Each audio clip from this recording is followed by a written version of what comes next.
Hello दोस्तों, good morning, सुप्रभात। आप सभी को समर क्लासेज में हार्दिक स्वागत है दोस्तों।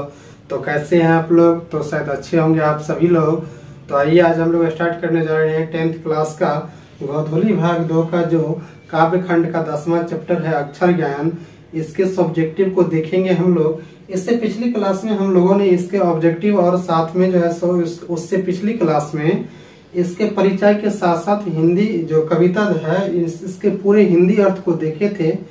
क्योंकि सबसे पहली क्लास में जैसे हम लोग देखते आए हैं उसी तरीके से हम लोग क्या करते हैं कि पहली क्लास में किसी भी चैप्टर का परिचय के साथ साथ जो है सो उसके हिंदी अर्थ को देखते हैं और उनके लेखक हो चाहे कवि हो उसके परिचय को देखते हैं। इसी प्रकार हम लोग देखे हैं, लेकिन इस क्लास में हम लोग जो है सो ऑब्जेक्टिव के बाद सब्जेक्टिव के क्लास को देखेंगे आज।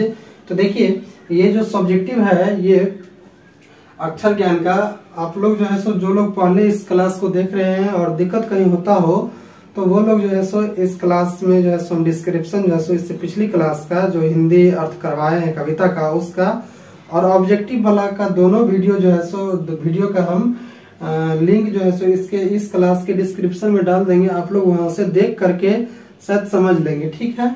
और दिक्कत नहीं होगी, वहां से आप लोग देख लीजिएगा, दिक्कत नहीं होगा आप लोगों को। तो देखिए, आप लोग जानते ही होंगे कि अक्षर ज्ञान जो है वो जो है सो किनके द्वारा लिखा गया है, तो अनामिका जी के द्वारा जो है सो लिखा गया है। देखिए, इसमें कहता है कि जो है सो कविता में क का विवरण स्पष्ट कीजिए, ठीक है। देखिए, बहुत ही जो है सो अच्छा क्वेश्चन है, ये एग्जाम में अधिकांश बार आया हुआ है, तो इसलिए जो है सो इसको हम लोग देखेंगे। देखिए, कहता है कि कविता में क का विवरण स्पष्ट कीजिए। देखिए, कहता है कि प्रस्तुत कविता में कवित्री छोटे बालक द्वारा प्रारंभिक अक्षर बोध को साकार रूप में चित्रण करते हुए कहती है कि क को लिखने में अभ्यास पुस्तिका को चौखट छोटा पड़ जाता है। कर्मपथ भी इसी प्रकार प्रारंभ में फिसलन भरा होता है। सही बात है कि देखिए, हमारे जीवन में भी कोई कार्य जब हम स्टार्ट करते हैं तो वो क्या होता है, करने में बहुत सारी कठिनाइयां आती है। फिर जैसे जैसे उस कठिनाई को हम लोग सामना करते हुए आगे बढ़ते हैं तो वैसे क्या होता है कि हमारा जो समस्या कम होते जाता है, ठीक है। इसी तरीके से एक जो है सो बच्चे के जीवन में क्या होता है कि जो है सो जब वो अपनी प्रारंभिक शिक्षा को आरंभ करता है तो प्रारंभिक शिक्षा को आरंभ करते समय उससे बहुत सी चीजों का क्या करना पड़ता है कि सामना करना पड़ता है, कठिनाइयों का। तो उसी तरीके से इसमें कह रहा है कि जो है सो कि प्रस्तुत कविता में जो है सो कविता छोटे बालक द्वारा प्रारंभिक से अक्षर जो है सो बोध को साकार रूप में चित्रण करते हुए कहती है कि क को लिखने में अभ्यास पुस्तिका का चौखट क्या पड़ जाता है, तो छोटा पड़ जाता है, ठीक है। और कर्मपथ भी इसी प्रकार क्या होता है, तो जो है सो बहुत ही प्रारंभिक की स्थिति में फिसलनदार होता है, ठीक है। सही बात है, तो इसी तरीके से समझ गए। देखिए, सही कहता है अगला क्वेश्चन की खालिश बेचैनी किसकी है और बेचैनी का क्या अभिप्राय है।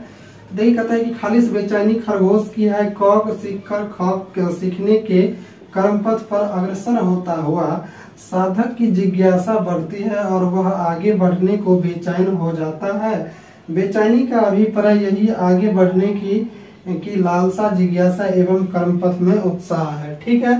सही बात है। देखिए, कोई भी बच्चा को देखे हुएगा आप लोग कि जब क सीख लेता है तो उसे क्या होता है कि जैसे ख सीखने की बहुत जिज्ञासा होती है, इसलिए उसे कहा गया है वहां पे कि जिस प्रकार खरगोश को क्या होता है कि हमेशा एक स्थान से दूसरे स्थान जाने के लिए, आगे बढ़ने के लिए निरंतर जो है जिज्ञासा रहती है, उसी प्रकार किसी बालक के जीवन में जब प्रारंभिक शिक्षा आरंभ करता है तो उसे जब एक स्टेप सीख लेता है तो अगले स्टेप सीखने के लिए उसे क्या होता है, तो बहुत ही बेचैनी छाया रहता है, ठीक है। तो इसी चीज को इसमें कहता है। देखिए, तो यही चीज जो है सो दर्शाता है मानव को आगे बढ़ने का जो है सो प्रतीक को दर्शाता है कि नहीं। क्योंकि जब तक मानव को आगे सीखने की लालसा या जिज्ञासा नहीं रहेगा तब तक मानव क्या हो पाएगा, अपने जीवन में आगे नहीं बढ़ पाएगा, ठीक है। ये कहता है कि जो है सो बेटे के लिए अंग क्या है और क्यों। ये कहता है कि बेटे के लिए अंग उसको गोद में लेकर बैठने वाली माँ है और माँ स्नेह देती है, प्रेम देती है। अंग भी क से लेकर घ तक सीखने के क्रम के बाद आता है, वहां स्थिरता आ जाती है और साधना क्रम रुक जाता है। ठीक उसी प्रकार जिस प्रकार कर्मरत बालक की माँ गोद में स्थिर हो जाता है।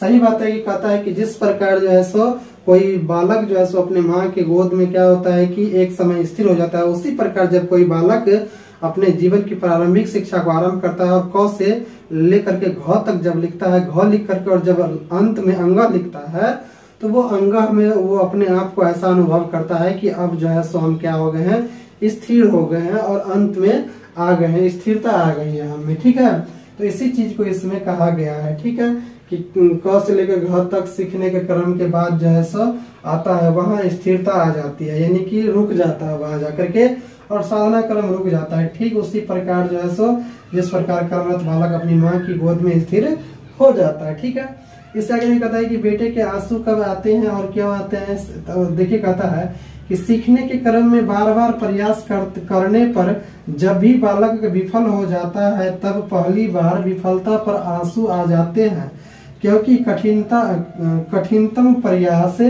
के बाद विफल होना कष्टदायी स्थिति उत्पन्न करता है। सही बात है कि किसी भी मानव के लिए क्या होता है कि जब बार बार प्रयास किया जाता है और तो पर भी विफल हो जाता है तो वो जो है सो विफल होने के बाद उसे बहुत पश्चाताप होता है, इसलिए बहुत उसे जो है सो कष्टदायी लगता है, क्योंकि वो क्या करता है तो अनेक बार अपने जीवन में प्रयास किए रहता है और उस प्रयास को वो अपना क्या समझता है कि हम तो इतना प्रयास करने के बाद भी असफल हो गए, इसलिए उसे क्या दुखद स्थिति महसूस होता है कि नहीं। तो यही चीज यहाँ कहता है कि जो है सो बालक विफल हो जाता है और तब पहली बार जो है सो आंसू आ जाता है, क्योंकि कठिनतम प्रयास के बाद विफल होना क्या होता है, बहुत ही कष्टदायक होता है।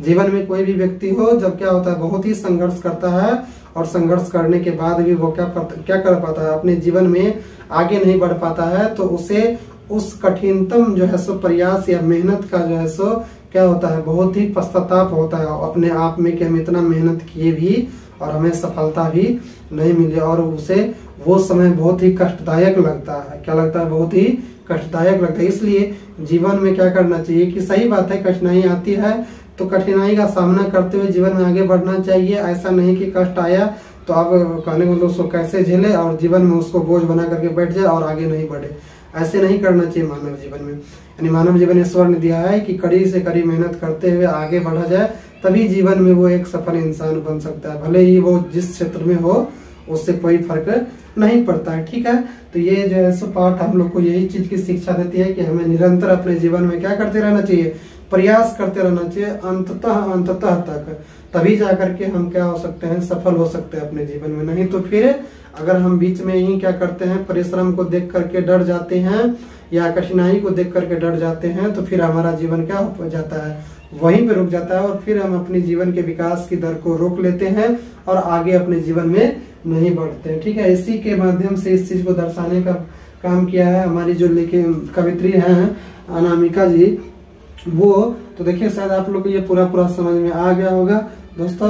तो हम लोग जो है सो अब मिलते हैं इससे अगली क्लास में। जिस तरीके से इस क्लास को पूरा देखे इसी तरीके से हम इससे अगले क्लास को लेकर के आएंगे दोस्तों। तो यह क्लास आप लोगों को कैसी लगी दोस्तों कमेंट बॉक्स में जरूर लिखिएगा, और जो लोग पहले बार हैं वो चैनल को सब्सक्राइब कर दीजिएगा, लाइक कर दीजिएगा और बेल आइकन को जरूर दबा दीजिएगा, ताकि आप लोगों के पास सारा नोटिफिकेशन जाता रहे और हमारा जो क्लास है वो कंटिन्यू आप लोगों को मिलता रहे। तो इसलिए हम लोग अब विदा लेते हैं। तो विदा लेने से पहले हम आप लोग को बता दें कि देखिए ये जो है सो बहुत ही कहा जा सकता है तो अच्छा क्षण है और हम लोग लास्ट में आ गए हैं, तो इसलिए आप लोग जो है सो कंटिन्यू क्लास को बनाए रखिएगा। तो हम लोग मिलते हैं इस अगले क्लास में, तब तक के लिए जय हिंद जय भारत।